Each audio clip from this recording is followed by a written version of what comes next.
Okay, hi, welcome back to this video series for the introduction to firewalls. So I just want to make this a bit bigger. Okay. So personal firewall zone alarm. Zone Labs Zone Alarm is one of the most widely used free personal firewalls. It has a friendly user interface, a few easy to understand security settings, and prompts you when applications attempt to access the internet. For personal use, you can use ZoneAlarm free of charge, although the license agreement states that this is limited to one computer only. For business use, you have to pay a small fee. ZoneAlarm actually comes in three editions. The free edition is described here. You can also choose from a ZoneAlarm Plus edition and the ZoneAlarm Pro edition, which aren't free and add a couple of features as well as technical support. ZoneAlarm features. The key to understanding how ZoneAlarm works is to get familiar with the three predefined security levels that you can set for two different network zones. Combine that with the program alerts and firewall alerts that you may receive, and you've got pretty much the whole picture. ZoneAlarm maintains a list of applications that are allowed to access the internet. Initially, this list is empty. The first time that each application attempts to get out to the internet, ZoneAlarm asks the user whether the application should be added to the list. Internet zone and trusted zone. Internet zone. This network zone contains all computers out there in the big bad world that are not in your trusted zone. Trusted zone. This network should contain all computers on your local network.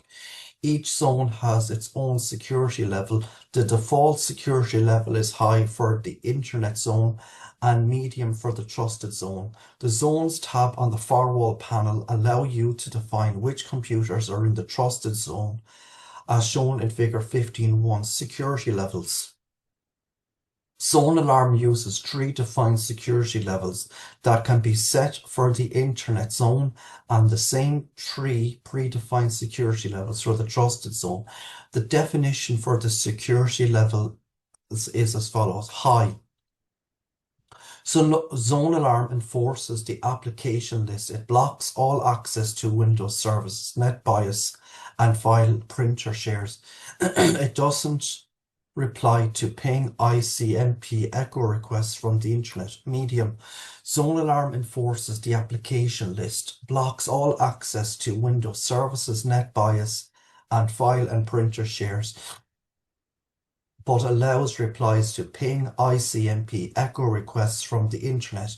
If you are connected from a computer in the trusted zone, access to Windows services and shares is allowed. Low. ZoneAlarm enforces the application list but allows access to Windows services, net bias, and file and printer shares, and allows replies to ping ICMP echo requests from the internet. The security level can be set in ZoneAlarm's security panel. Program alerts and firewall alerts. ZoneAlarm learns which applications are allowed to access the internet by presenting the user with a dialog box for the first time the application attempts to get out. The dialog box asks the user whether the application should be added to the application list. This is called a program alert. A program alert offers the user the following options. Yes, add this program to the application list and allow access now. No, add this program to the application list but block access now. Remember this answer. If selected, ZoneAlarm will use the same answer the next time the application attempts to access the internet. It won't show the program alert for this application again. If you only select yes or no without selecting the remember this answer option, then ZoneAlarm will ask you what to do the next time the application accesses the the network, even though it is listed in the application list. You can always remove an application from the list or change your answer later on with the help of ZoneAlarm's program control. The first couple of days after you have installed ZoneAlarm, you'll receive a lot of program alerts depending on which internet applications and games you use. If you picked the Remember This answer option in the program alerts dialog box, the number of program alerts that pop up quickly diminishes. When someone on the internet attempts to make a connection to your computer, ZoneAlarm presents you with a dialog box specifying the source IP address and port that was attempted to access as shown in figure 15.3. This is called a firewall alert. Initially, the trusted zone definition is empty. This means that even network traffic from the local network is seen as coming from the internet. If you have already defined the trusted zone, keep in mind that you may still receive firewall alerts coming from the local network depending on the security level of the trusted zone.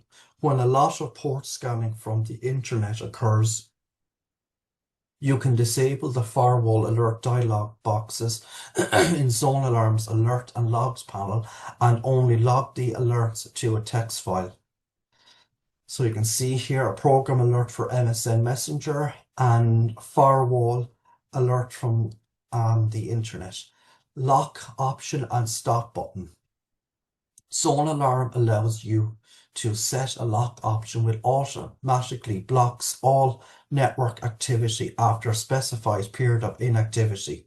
If needed, you can enable the pass lock option for specific applications in the application list to allow them to use the network even after the lock has engaged. The ZoneAlarm user interface provides a big stop button that you can use to immediately block all network activity, even from applications that have the pass lock option enabled. ZoneAlarm user interface.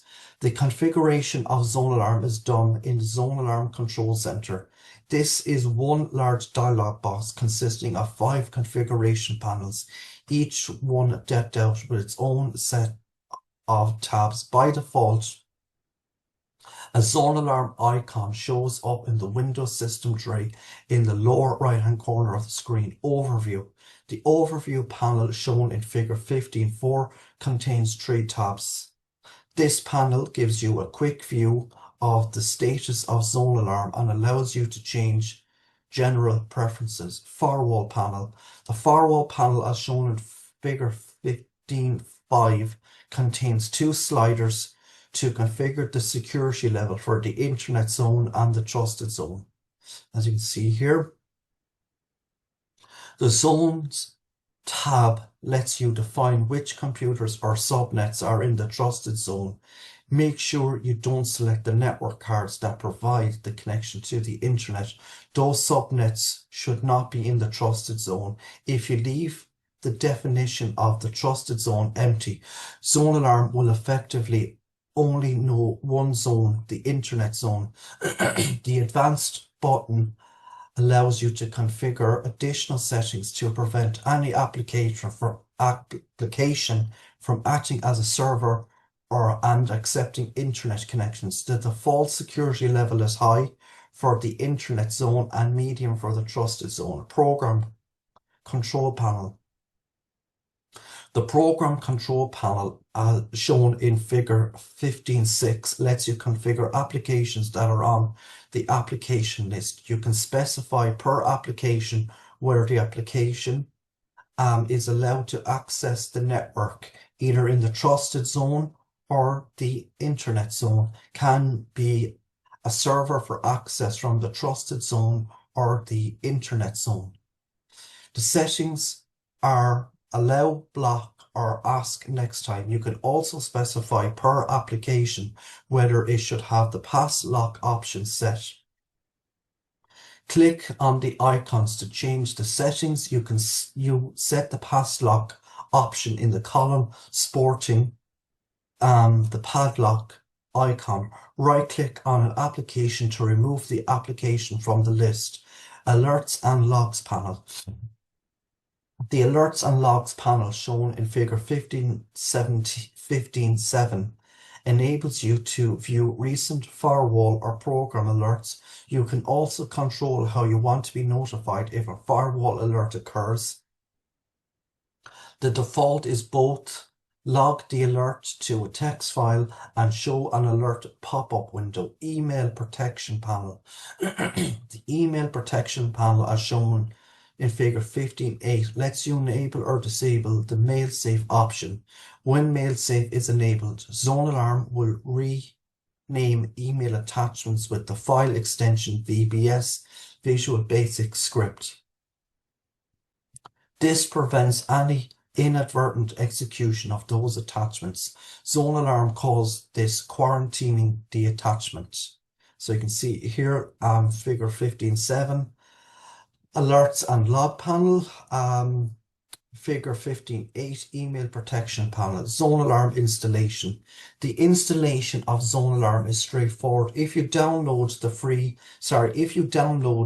ZoneAlarm from www.zonelabs.com, you receive one 3.6 MB executable file named ZA setup 37xxx.exe, where XXX is the minor version of ZoneAlarm 3.7. Running this program will install ZoneAlarm. To install ZoneAlarm, follow these steps. 1. Determine whether your computer meets the minimum system requirements described in table 15.1. So Windows 98, original, Windows ME, Windows NT, Windows 2000, Windows XP, processor 486 or higher, require disk space 3 meg, memory 8 meg, network interface Ethernet, DSL, cable modem or dial-up. 2. Download the free ZoneAlarm version 3.7 from zonelabs.com. You'll download the executable file named ZA setup 37143.exe. The website also offers ZoneAlarm Pro and ZoneAlarm Plus, which are not free. Run the ZA setup 37143.exe from the folder where you downloaded the file. 4. On the next ZoneAlarm installation page, accept the default installation directory and then click Next. 5. On the user information page, type the name, company or organization name and email address. Choose from the 2 registration options and then click Next. 6. On the license agreement page, read the license agreement, enable the checkbox to accept the license agreement and then click Install. The installation program installs the software in the destination directory. 7. On the user survey page, answer the 4 survey questions and click Finish to complete the installation process. You can click No to the final dialog box that asks whether you want to start ZoneAlarm now. When you want to start ZoneAlarm Control Center, choose Start All Programs, ZoneAlarm, ZoneLabs. The first time you start ZoneAlarm, a welcome dialog box appears. Click Next to review your alert settings and click Finish to pre-configure your browser settings. Click Next to step through a 9-page tutorial to get a quick idea of the main features of the product. When you click Finish the tutorial, the ZoneAlarm Control Center starts up. You'll quickly notice a bunch of program alerts and firewall alerts popping up when you access the internet. A good description of ZoneAlarm's behavior found in an earlier ZoneAlarm manual puts it quite nicely. Talkative at first, then quietens down. So I'm going to leave it here today for this video. If you like listening, please consider like, sharing and subscribing. Thank you.